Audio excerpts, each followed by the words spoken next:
It's time for me to open my mouth and yap about the Detroit Pistons, their fantasy values, sleepers, busts, values, breakouts, injuries, and just the general nonsense that goes on with this embarrassing franchise. Michael Bolton. Thanks, Josh. It's Michael Bolton here, and it's time for another episode of the Locked On Fantasy Basketball Podcast.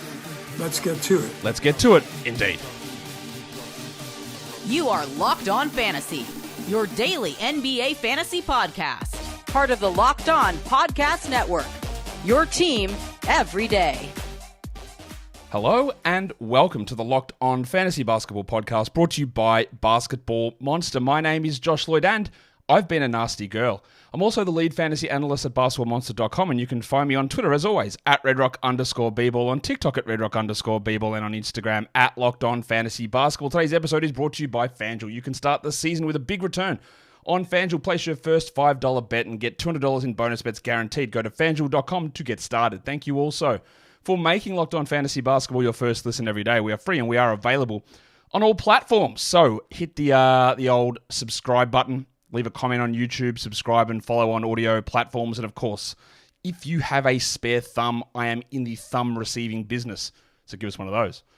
We're here to talk about your mates, the Detroit Pistons, for this upcoming season, for their annoyance, their frustration, their stupidity. One of the worst run franchises we have seen in recent times, but maybe changes afoot.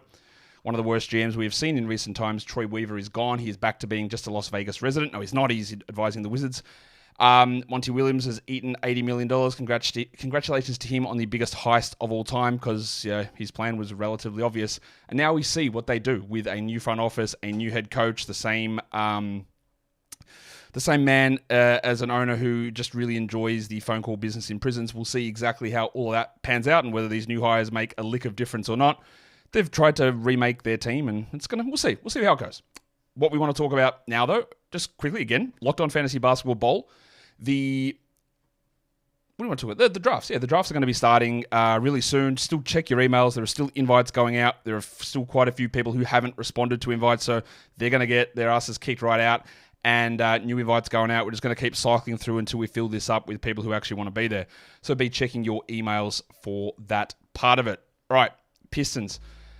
Let's start by taking a look at where I see some guys who, the way things currently sit with this squad. Actually, that's not true. That's not what we're starting. I lied. We're going to talk about my projected starting five, and I can't tell you how uncertain I am on this. It's ridiculous. This is a garbage lineup. I don't know if it's real. I don't know if it's what they're going to do. In fact, I'm pretty sure it's not, but I also don't know what they're going to do. This is my best guess at this point on September the 29th, 7:24 p.m. Eastern. Not that I live there, but that's what the time zone I'm giving. I'll tell you right now that Kate Cunningham is starting. That's happening. There's zero doubt about that. And I'll tell you right now that Thick Hogsman Tobias Harris is going to be out there starting as well. That I feel 100% certain of. You don't give a man 2 years, $50 million to come off the bench for vibes in 17 minutes. That's not happening. He is starting. I'm going to put 95% surety that Jalen Duren is starting. Maybe even 99. I think that's going to be the case. And then the other two spots, no idea. They signed Malik Beasley. They foolishly traded for Tim Hardaway Jr. They re-signed Simone Fontecchio. There are a lot of different directions they can go. At the moment, I'm just putting the two younger top 5 picks in these spots.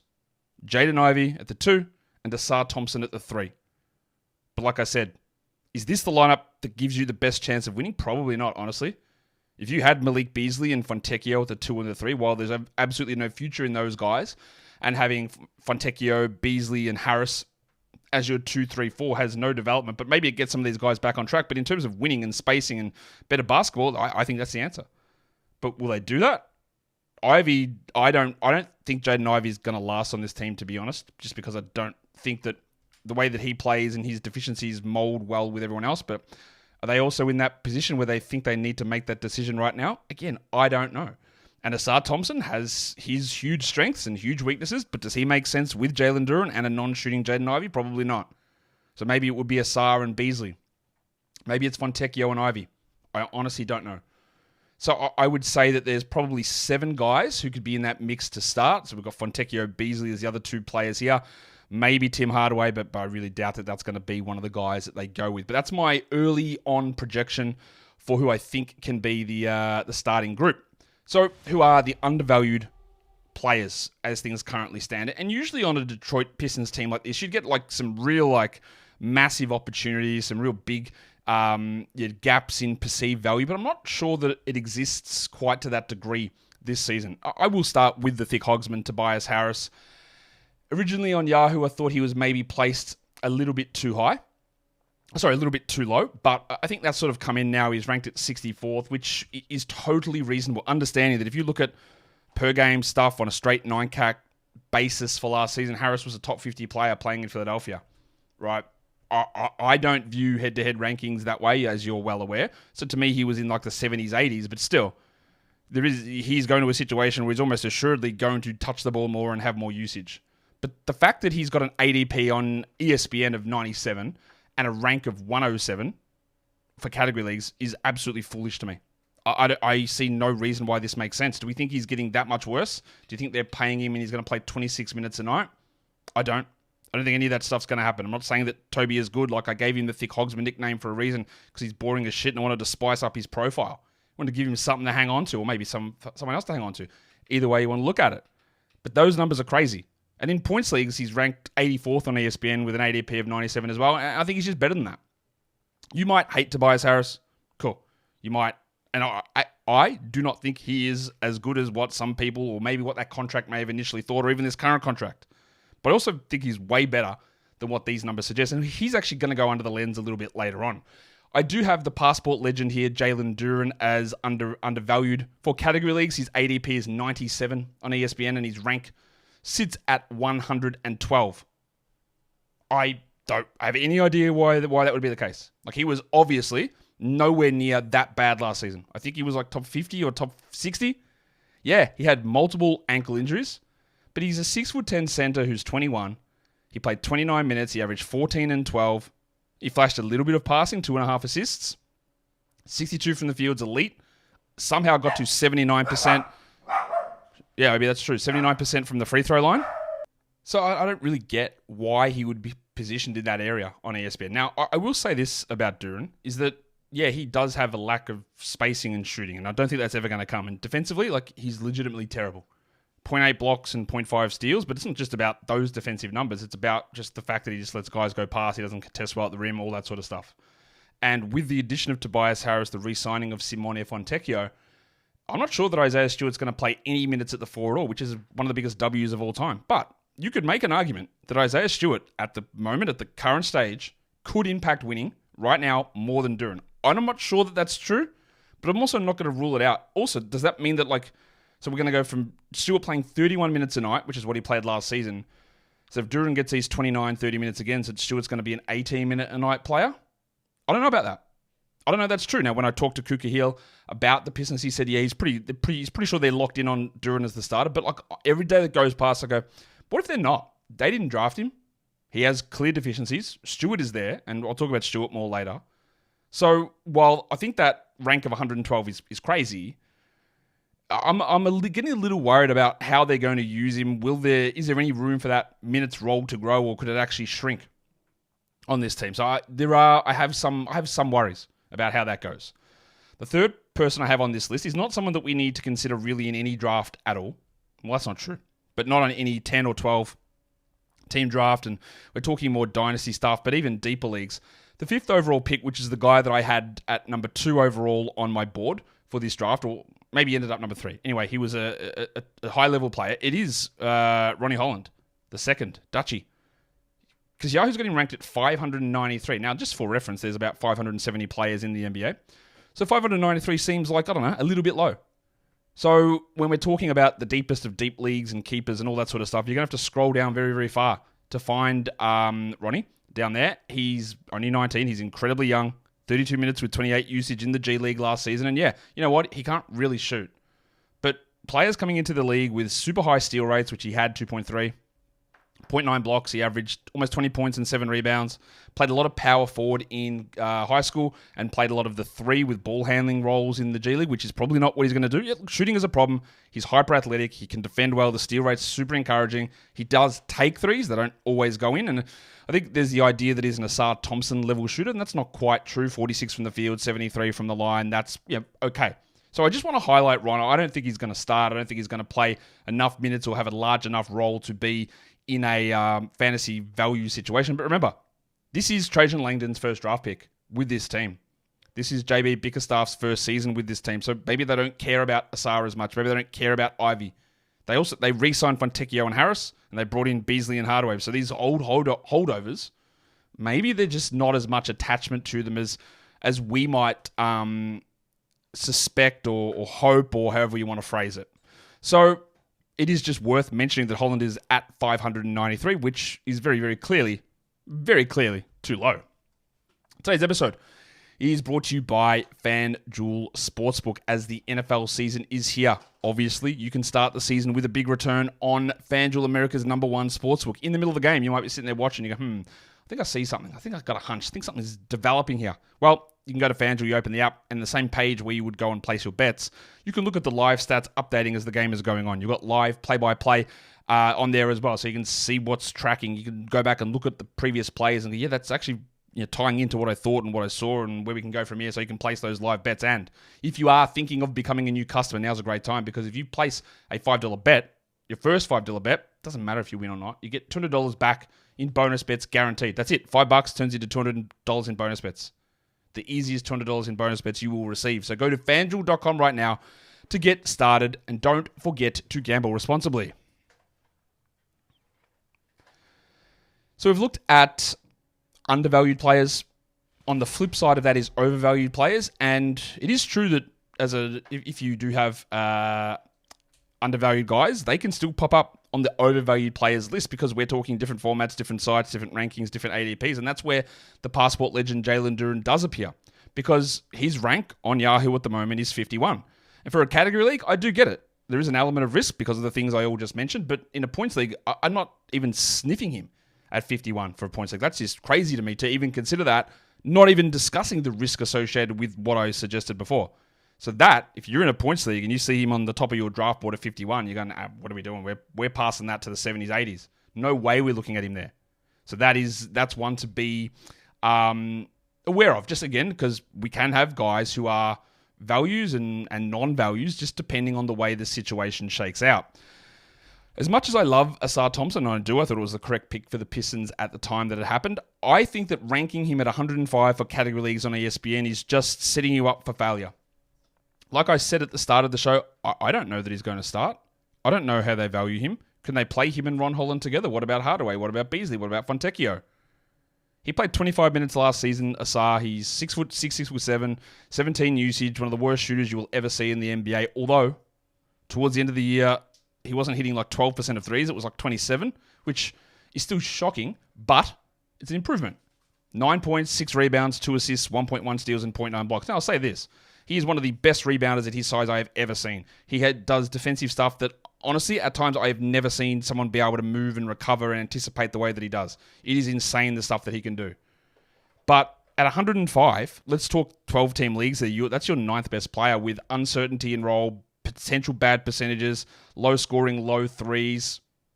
Who knows where the assists are? Okay, defensive stats, but that's just a lot of risk there. No problem with taking Asar towards the end of a draft, but I can't lock him in for 30 minutes, so I just don't want to do it at that position. Totally like him as a player. It's just 20, 25, 30 spots too high in my mind because of the uncertainty. If you have certainty, you go, we know that Asar Thompson is starting and playing 31 minutes a night. He'll get 10 points and 8 rebounds. He'll get 1.5 steals with a block. You go, okay, well, I'm in. Right? I actually would be okay there, but I don't feel very confident about that being reality at all. I don't think that's what's going to come of this. I don't think that's where we're going to go. But that's where he is currently on ESPN on category leagues, and I just think that is too high. What about guys who we could consider as breakouts? And you know what we mean by breakouts. It's just guys who might change our perception of them, whose production might take big leaps forward. And one of the guys we just talked about is Asar Thompson. So it is possible for him to be an overvalued bust at 105, but also a breakout guy, because if he does establish 32 minutes, become a slightly below average shooter, then yeah, he fits that mold. And the other one that could be, this is not me telling you they are going to be breakout candidates, but a guy that could be a breakout candidate is Jaden Ivey. It's year 3. We love year 3 players. We love third-year guards. He's dynamic. He's fast. The shooting is bad. The defense is worse. He got absolutely dicked over by Monty Williams last season. And I would find it very, very hard to believe that old mate JB Bickerstaff would do anything worse than the way Monty used him last season.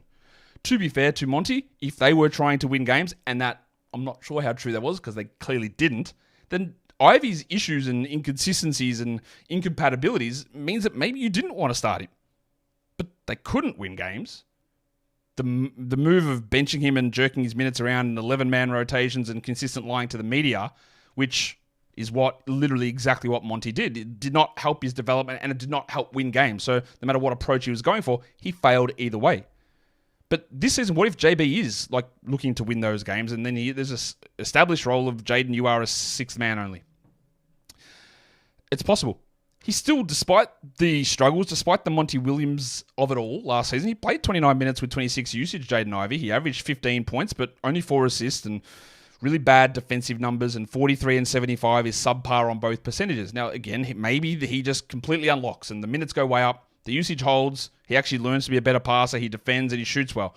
To me, they are a lot of things that would have to go right, and I do not feel confident in that happening. To me, he's a nice guy to grab later in drafts, last round to see. And there is that, look, the profile, the young, high, top 5 pick guard with a new coach that might instill more confidence in year 3, might see efficiency rise, that's primed to jump up. But I also think he maybe fits horribly with Asar. I don't know if he fits well with Cade. I don't know if he fits well with Duren. He might be on a different team playing as a 7th man within 2 months. But I'm going to put him there as a breakout because, again, that profile just fits. If we talk about the risks to the rotation and how I'm trying to project these things, there are quite a lot. And that's, that makes sense when you've got a new coach in there. Now, one of the things that JB Bickerstaff did in the past, one of the things he did in the past was be a bad coach for Memphis and Houston. But when he was coaching in Cleveland, where he was better, I won't say he was very, very good, but he was better, is he ran a very tight rotation with pretty high minutes. 34s, 35s, 36 minutes to players. It's part of the reason why I'm a little down on someone like Donovan Mitchell in Cleveland, because Bickerstaff out, Atkinson in, and Atkinson runs the Budenholzer, let's limit guys' minutes, whereas Bickerstaff runs the Thibodeau. It's like, let's boost everyone's minutes. I don't know that JB will do that in Detroit, but that's what's happened. So but what if he doesn't? What if he doesn't run the tight rotation? What if it is 30 minutes for Toby Harris? What if it is all these guys getting 25 minutes and filling different roles? And Duren and Stewart splitting playing time? What if we see Trajan Langdon and JB Bickerstaff putting their heads together and say, well, we didn't draft Duren or Ivy or Cade, although I don't think that one's a problem because they re-signed him to a max, so he's okay. We didn't draft Asar. We didn't do any of these things. So what if we just don't want them here? We'll get our spacing guys in to help things out with the on-court product for the guys that we want. We'll see what Ron Holland can do, and then they move from there. It's unlikely that everyone is victim to that, but that's something that happens. Currently, I'm expecting Isaiah Stewart to only really be a center, but what if they decide to go back to the nonsense of him playing more at power forward? All right, that would boost his value up. But also, what if he plays at center and he's better than Duren and they become a 24 minute situation split, rendering them both useless for most leagues? I can't tell you that it's happening, but I'm not going to sit here and rule that out just because of the reasons I said of the bad defense. Not that Stewart's a great rim protector, but he at least tries on defense. Talking of Isaiah Stewart, like he is one of the guys. There are 2 situations with 2 of the worst teams over the last couple of years, Houston and Detroit, with the way that they prioritize things. The Rockets tried to build around Kevin Porter Jr. They made decisions based on Kevin Porter Jr. being the guy and making guys fit around him. Terrible decision at the time, really obviously not going to work, and it didn't work, and it set them back, and they have recovered. As much as you might disagree with this, the Pistons based their decisions on Isaiah Stewart. Yes, they had Cade Cunningham as their number 1 guy, obviously, but they made decisions because Isaiah Stewart was, a heart and soul player, a team spirit guy. Despite the fact that he loses his mind a million times, he punches blokes, he gets suspended, and he's not that good. They were saying, well, Stewart's just got to play, man. He's got to play, so let's turn him into a power forward. Okay, he's not a power forward.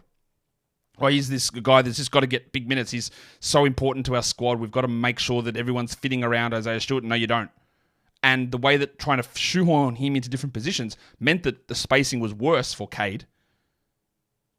That set back the guy that you should have been trying to focus and build around. Now, I don't think they're building around Isaiah Stewart anymore. Rightfully so. And to be fair to Stu, the big fella, Big Alf, he was better last season, the Flaming Galar. He improved. But that doesn't change the fact of the things they did in the past that screwed a lot of stuff up. He averaged 11 and 7 last season in 31 minutes, Isaiah Stewart. That's still a lot of minutes, man. 0.8 blocks, shooting 49 and 75. And he did become like a better three-point shooter at 1.5 threes a game. But realistically, he is a backup big man who probably is a backup center, but might be better than the starting center right now. Definitely not more potential than Jalen Duren. And I'm not drafting him in drafts, but there is the chance that he does enough and the new coach and the new front office gets enamored again with the passion, drive, and patience that Isaiah Stewart puts out there that maybe impacts other guys. The other last part I think there is a risk in the rotation is the shooting. What if they just say, like, rightfully so, that Cade needs the space, because we saw Cade Cunningham towards the end of last season push towards the rim a little bit more, and he's got to improve his finishing, his free throw drawing, and his numbers down the stretch last season were actually unbelievably incredible. But it's been very obvious for a long time. It's just like put some shooters around him, and that's how things will work. So the shooters are Fontecchio, it's Beasley, it's Hardaway. It's not Duren, it's not Ivy, it's not Thompson, it's not Holland. So what if Bickerstaff says, like, yeah, Cade's where it is, or Cade's where it's at, so let's get these other guys in, and that means that Ivy and Asar don't really play anywhere near as much. We'll see how much JB leans into that idea, but again, it's not one of those, there's no chance of this happening type situation. We're going to come back and put the thick Hogsman under the lens, but first, today's episode is brought to you by the Game Time app. Game Time, legendary innovators across the ticket industry. There's always something new they're chucking out there. They had the views from your seat. They've got the zone deals, which saves you money by just picking an area where you want to sit, and there's a discount on that price because they choose the exact seat. There's flash deals. The price goes down the closer you get to Game Time, but now Game Time Picks is the new thing that's out there. Instead of wasting your time searching through all of the different ticket options, Game Time Picks just throws you the best ones. They go, here you go. These are the good ones. We've sorted through it all. We found location and price and all that sort of stuff in that right area, and they're there. Have a look. See what you can find. And that's whether you're going to live sport, whether you're going to concerts, whatever it is, Game Time has access to those tickets. So take the guesswork out of buying tickets with Game Time. Download the Game Time app, create an account, and use the code LOCKEDONNBA for $20 off your first purchase. Terms apply again. Create an account and redeem the code LOCKEDONNBA for $20 off. Download Game Time today. What time is it? Game time.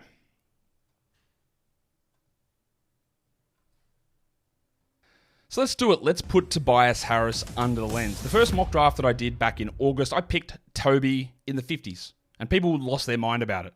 They didn't really lose their mind because, let's be honest, if you're losing your mind over fantasy, you might want to reassess where your priorities are. But people weren't happy with that pick. Josh, what are you doing? That's insane. You've eliminated all value. He's never going to be this good. You don't know what you're doing. This is crazy talk to do that. Now we are seeing Toby go in the 60s and 50s in nearly every draft. And I do think that, and if you listen to when I spoke about that draft, what I said was I am taking Toby at this spot because I want to draw attention to the fact that I think he's going to be a much improved player stat-wise from last season, and people are going to be unnecessarily hating on him. So let's see it. Like, he could get to this area. I wasn't looking at it and saying, yes, this is the way to exploit every drop of ADP value out of it. And sometimes that stuff gets lost in translation, and that's fine.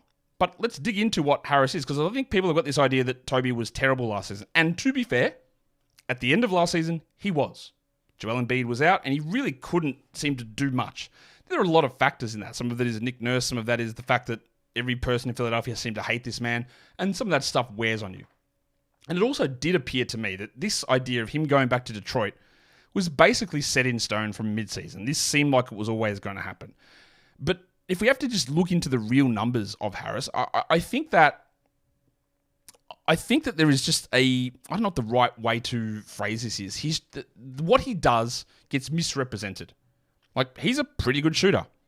He hardly took any threes in Philly. Look at that three-point attempt rate. It's really low. Like, maybe that just becomes more of what he does. But his creation to turnover percentage is high. Like, he did a little bit with the ball in his hands, and he's going to have the ball in his hands more, I'm guessing, in Detroit versus Ivy and Embiid. He will just have more of the ball, or versus Oubre or Lowry and those sort of players who would have the ball in their hands there too. I imagine that like, again, not a guy that's a high steals player or a high blocks player, just does little bits and pieces across the board, and that's part of why he can be boring and why he's not necessarily always the best head-to-head player.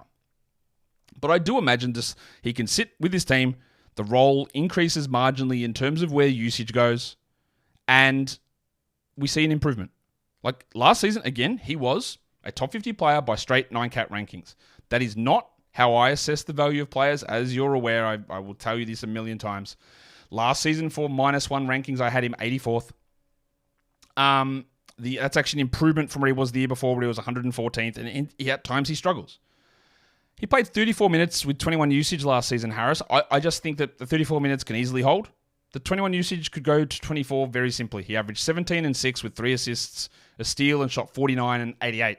As I realize I should put that little graphic up over the screen, which, let's just move it to that. And those numbers, like strong field goals, very good free throws, steals, blocks, average. What he is, right? What Toby Harris is the most average man in the league. Average fantasy points in a 12-team league, or average scoring points in a 12-team league is about 18. He's at 17.2 last season. Average threes is about 2, so he's below average. I think that can go up. Average rebounds is about 6.5. Average assists is about 3.1, literally exactly the numbers that he's at. Average steals is 1. Average blocks is 0.6. He's at 1 and 0.7. Average field goals is 49. Average free throws is like 80. So he's above average significantly in free throws. He's below average in threes, and everything else is bang on average. And now if you give him just 2-3 more percentage points on his usage, the 17 can become 19, the 1.3 threes can become 1.7, the 3.1 assists might become 3.5. An extra free throw attempt maybe boosts the value of him in that category. I just think that there is value in what Toby brings that maybe at times gets a little understated because there is a real life disdain for what he does. At the moment, where he's been going in Yahoo leagues at 78 feels totally good to me. That's totally okay. You see that his play usage type, basically what he was doing is a lot of spot-up stuff. 20% of his plays were spot-ups and 10% at pick-and-roll ball handling, 10% ISOs, 10% post-ups. I think that spot-up number will go down. He'll do some more ISO stuff. He'll do some more ball handling stuff. Just the difference in the quality of teams and the fact that he is like a veteran leader and helps provide some stuff for Cade means I think that we're just going to see more. And again, we have this idea that Toby just stinks. Look at his Darko DPM graph. Now, there was a big spike in the 2020-2021 season, but he's been a well above average player for 4 or 5 years. And even last season, despite the alleged sucking of what he did, pretty good. Still pretty good. Like, still a useful, impactful player that the narrative on him maybe goes a little bit the wrong way. What I also want to show you on the left-hand side here, the basketball index headshot plot.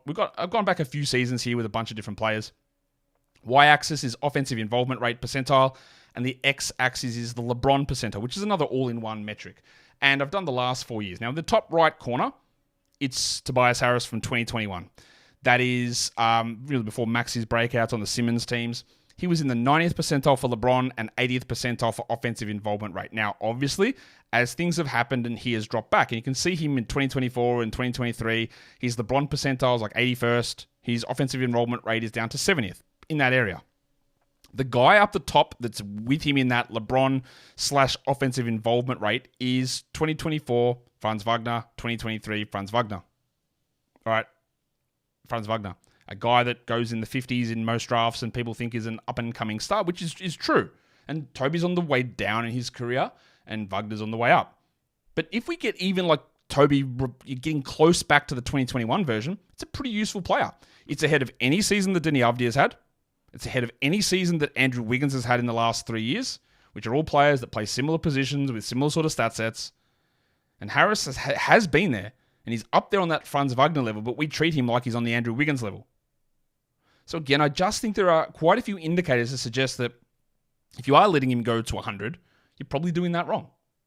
Again, I think a lot of it is corrected because at the early part of mock draft season, there were people saying, I really love Toby. I can't wait to draft him after the 100th pick. And I would respond back, like, literally not going to happen. You are not going to be in that spot. And to be fair to those people on ESPN, that's where it is. But in most real drafts, that will not be the case. The fantasy similarities with Harris, it is Miles Bridges, which, again, a guy that's in the 50-60 zone, a guy that's sort of average across the board. It's Shaedon Sharpe, which is not one that I expected it to be. It's Deni Avdija, and it is Franz Wagner.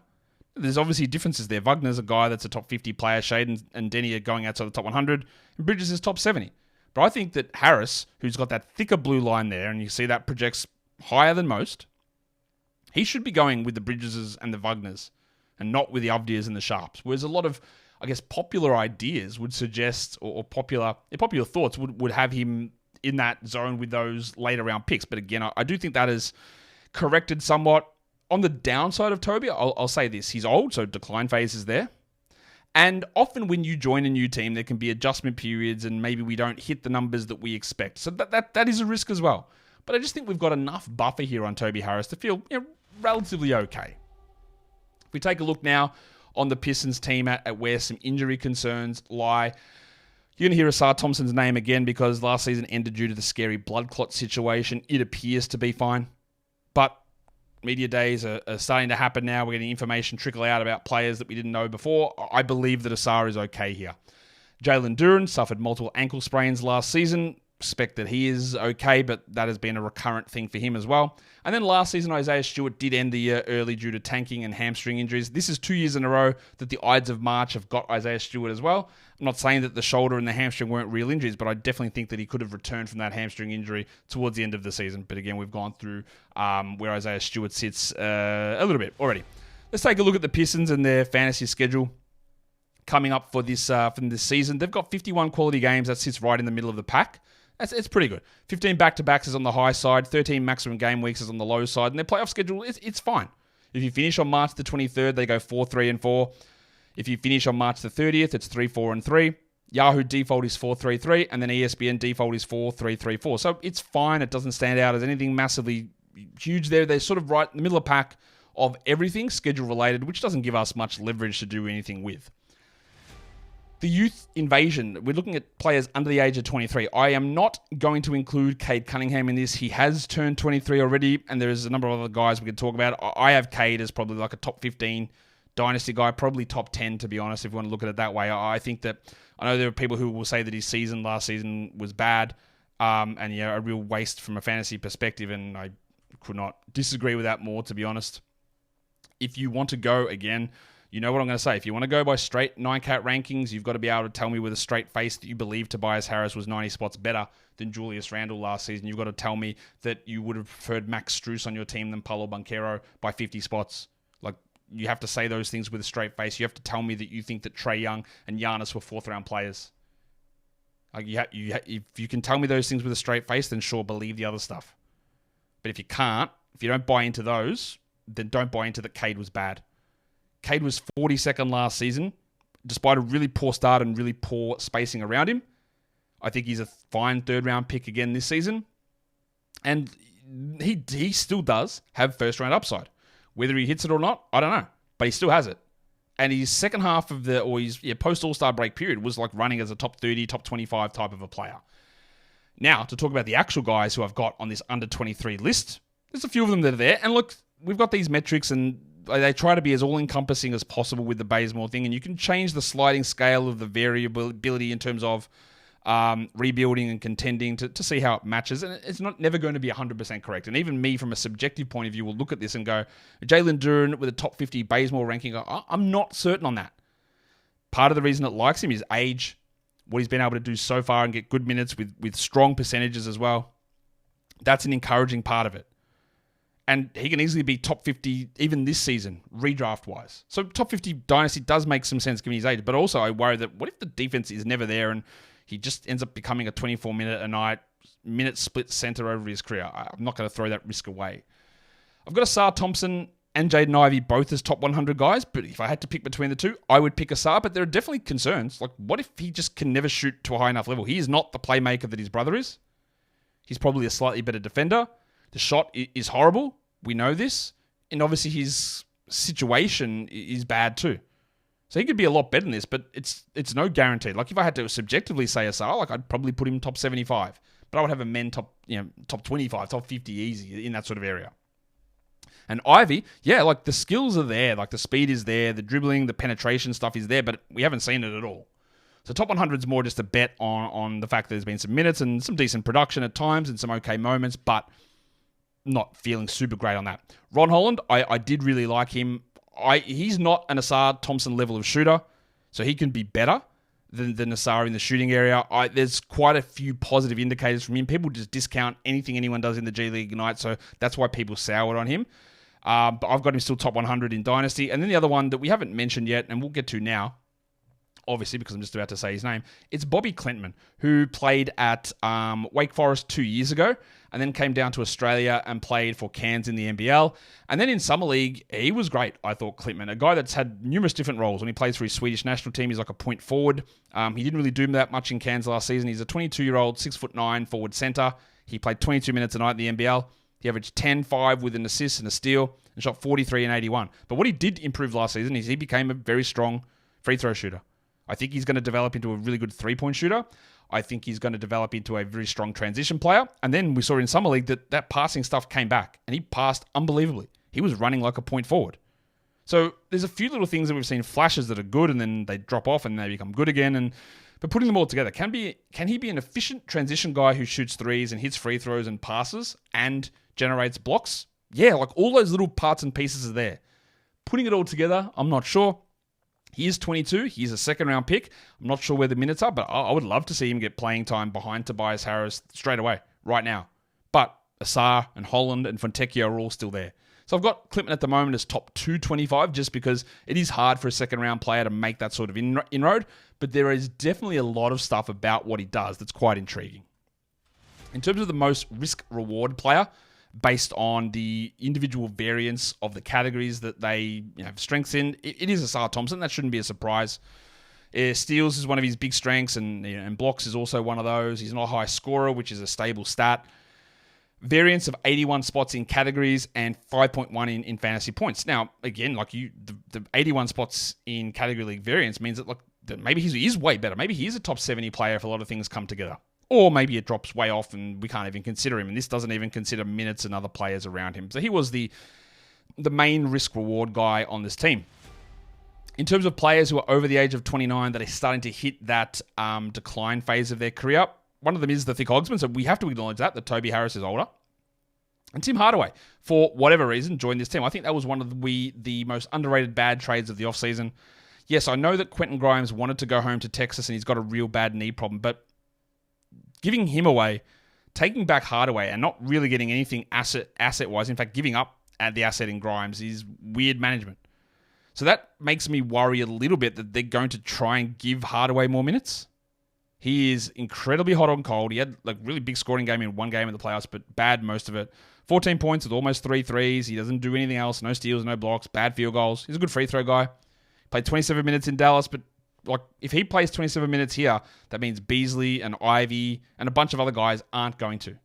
And he is, like I said, he's 33 years of age or going to turn 33.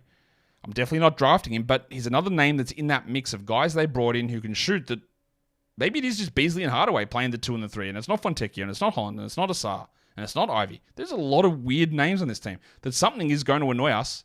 It's going to annoy some of us 100% because we've put our stock into a flyer on one guy and then Tim Hardaway is playing 30 minutes a night, which I don't think anyone would disagree would be incredibly frustrating, whether you're a Pistons fan, a fantasy fan, a fan of NBA basketball, whatever. We've spoken a little bit about Cade, have we? Yeah, we have, but I don't think I've put his little player profile up, so let's have a look at that now, because he's the best player on this team.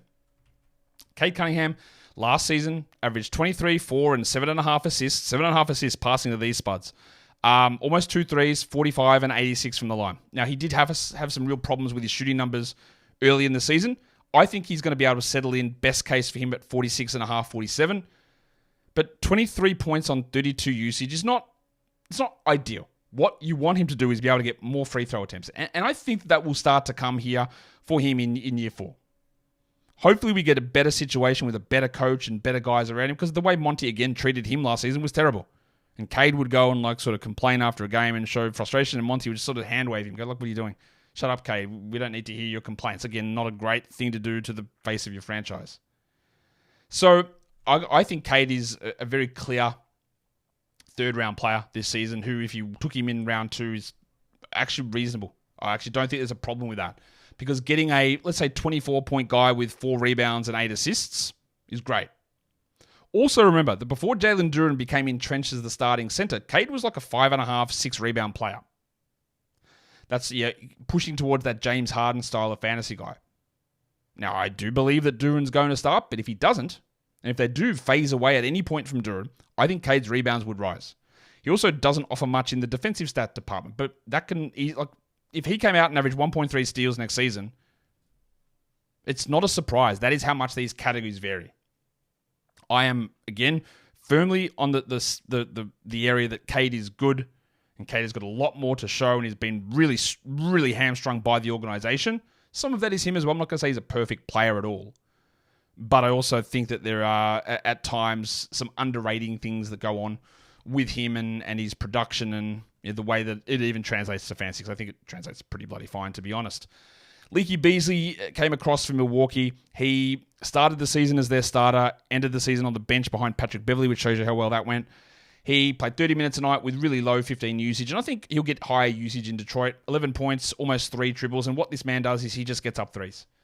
And that's what he does. And I don't think there's going to be enough else in his game that justifies us drafting him. And much like Hardaway, part of the impact that Beasley will have on fantasy leagues is reducing the impact of other guys that should do more.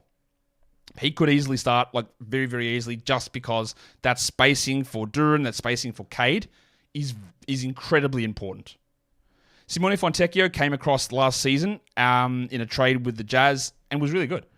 It took a while for them to re-sign him, but he's back on a very bargain contract. He ended up playing 25 minutes a night for the course of the season, and as often happens with older European players, they struggle in their first year from 3, and the second year they get it going, and he did. He averaged 10 points with 2 threes. There's not a lot else that he does, but he was good at free throws, and his field goals are pretty fine. He's one of those players that took advantage of the fact that there were players out down the stretch, and he got extra minutes, and the usage then was able to be high enough to make him a fine enough back-end player. But I don't think that he's getting A, that usage, or B, those minutes this season. So I don't think we need to look at Simone Fontecchio as a draftable guy for most formats. And the rankings in the ADP suggest that is true. I would say him being ranked 258th on ESPN is probably going in the wrong direction. I think he's better than that. But I don't think he's going to be able to push into that 12-team league discussion, really, because of the problems that we talk about in the way that this roster is set up. Paul Reed is on this team. Paul Reed will not have the opportunity to be a starting center, I'm guessing. Paul Reed will not have the opportunity to be the starting power forward like Pascal Siakam. Shout out to Nick Nurse. Reed was serviceable replacing Embiid last season, and he was a fantasy guy that you rostered at that point. But at the moment, he's the third string center. And he's still going to be a steals and blocks player when he plays. 0.8 steals and 1 block in 19 minutes is good. 6 rebounds in that time is good, and the percentages are good.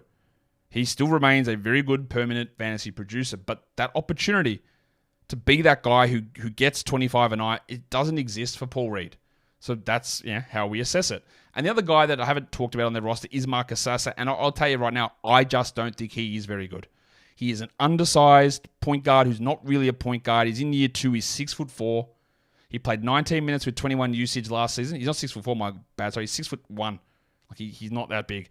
8 points and 3 assists with bad steals and bad blocks and 43 from the field. But one of the reasons why he was popular as a player is big numbers in Houston, good steal rate, good shooter. Didn't really translate across. I thought he looked horrible for most of the time in Summer League as a second-year player, which is a giant red flag. He made no sense on this team to trade up into the first round, shout out Troy Weaver, to pick him given the fact that he played the same position as Ivy and Caden was never going to have any chance to be better than them.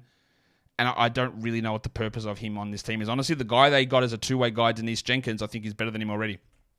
So I have absolutely no faith in Marcus Sasser at all to even become a backup player in the NBA. And that's, if you do, that is totally okay as well. We all have differing opinions on how players can look. Some of the other guys on this team that I'm just not going to talk about outside of mentioning the name is Wendell Moore, who probably should get cut, and Tosan Ebonwan, who played big minutes last season, but he's like a 6'5" power forward who can't really do much. He's a power point forward who had some okay shooting numbers, but he's not a shooter. And then the aforementioned Dennis Jenkins is there, and maybe they convert him and take Marcus Sasser's spot. Probably not. That's it. That's the Pistons.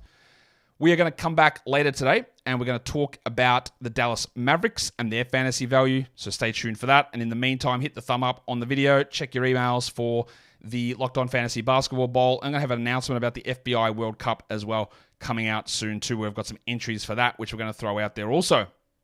Guys, we are done here. Thank you so much for listening, everyone. See ya.